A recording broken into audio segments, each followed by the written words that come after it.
আজকে না আমাদের ডিপার্টমেন্টে এত বড় বেগুন এসছে জানো, আমি তাই ভাবলাম যে তোমরা কোনোদিন হয়তো দেখোনি। আমি সত্যি কথা বলতে আমি জীবনে এত বড় বেগুন কোনো দিনও দেখিনি কোনো গাছে হয়। তো ভাবলাম যে এত বড় বেগুন যখন আমাদের ডিপার্টমেন্টে এসছে তোমাদের সঙ্গে একটু শেয়ার করি আমি। আচ্ছা, তোমরা কি এত বড় বেগুন কোনোদিন জীবনে দেখেছো? দেখো, আমি সত্যি কথা বলতে আমি না এত বড় বেগুন কোনোদিনও দেখিনি। আচ্ছা, এই বেগুনগুলো কোন গাছে হয়েছে আমাকে না একটু গাছগুলো দেখাবে তোমরা? কালকে যখন আমাদের ডিপার্টমেন্টে মার্কেট লেখা হচ্ছিল তো আমাদের ডিপার্টমেন্টে বেগুন লেখা হয়েছিল, বড় বেগুন। কিন্তু আমি সত্যি কথা বলছি এত বড় ফুটবলের মতো বেগুন যে হবে আসবে আমি সত্যি কথা আমি কোনোদিন কল্পনাতেও করতে পারিনি।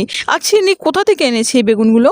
আচ্ছা, এই বেগুনের গাছ কি ছোট হয় না বড় হয়? কারণ সাধারণত আমি ছোট দেখেছি আর না হলে আমি বড় দেখেছি, কিন্তু আর সেই বড় বেগুনের মধ্যে সেগুলো কালো কালো যে বড় বেগুন গাছ সেইগুলো হয়, কিন্তু এত বড় ফুটবলের মতো বেগুন গাছ সত্যি কথা বলতে আমি জীবনও দেখিনি। তোমরা যদি কেউ দেখে থাকো বা তোমাদের বাড়িতে কারো যদি থেকে থাকে আমাকে একটু প্লিজ কমেন্টে জানিও, কারণ আমি সত্যি কথা জীবনে এত বড় দেখিনি। এত বড় দেখে না আমার না সত্যি কথা মাথা ঘুরে গেল। আমি তো ভেবেই পারছিলাম না যে এই বেগুনগুলো কি করে পোড়াবো, কারণ তন্দুরের ভেতর দিতে গেলে দেখা গেলো হয়তো নিচে পড়ে গেলো, তখন আবার তুলবো কি করে? আমি না এতটা টেনশনে পড়ে গেছিলাম। তারপর আমার শেফ দেখলাম যে না, ভালোভাবে বেগুনগুলো পুড়িয়ে নিয়ে এসো, কারণ বেগুন পোড়া হবে তো। আর আমাদের এখানে বেগুন পোড়া ভীষণ ফেমাস।